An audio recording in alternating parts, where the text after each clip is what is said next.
On voit très bien que les personnes qui, en 2007, 2012, 2017, 2022, ne rejoignent pas Sarkozy ou Zemmour, ce sont vraiment les communes qui ont voté pour le non en 2005.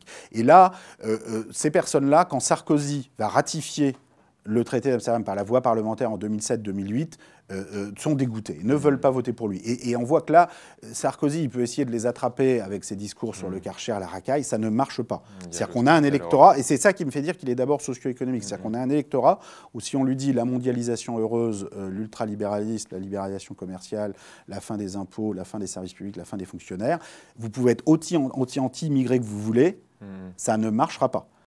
Certes, le FN et le RN se sont retrouvés avec cet électorat et essayent tant bien que mal de lui proposer un programme qui, à mon avis, n'est pas un programme très convaincant et que cet électorat vote pour lui plutôt par défaut.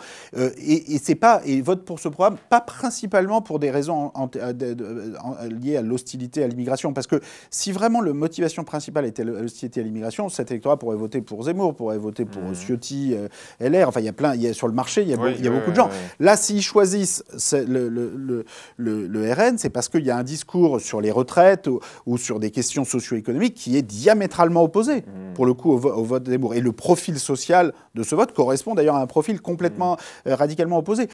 Sur les questions d'accession à la propriété, vous avez cette mesure proposée par Marine Le Pen en 2022 sur le prêt à taux zéro de 120 000 € que vous arrêtez de rembourser à partir de votre troisième enfant.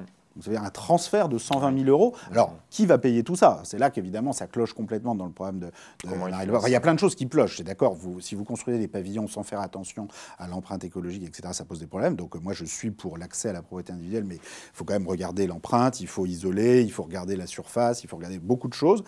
Et d'autre part, moi, je suis pour la redistribution du patrimoine et de permettre à ceux qui n'ont pas d'héritage d'éviter à avoir à payer des loyers toute leur vie. Mais encore faut-il le financer. Et c'est là que le Rassemblement national, dans le même temps, ils veulent supprimer l'impôt sur la fortune immobilière pour les gens qui ont 2 millions, 3 millions, 4 millions d'euros de patrimoine immobilier, comme Marine Le Pen elle-même avec le château de Saint-Cloud.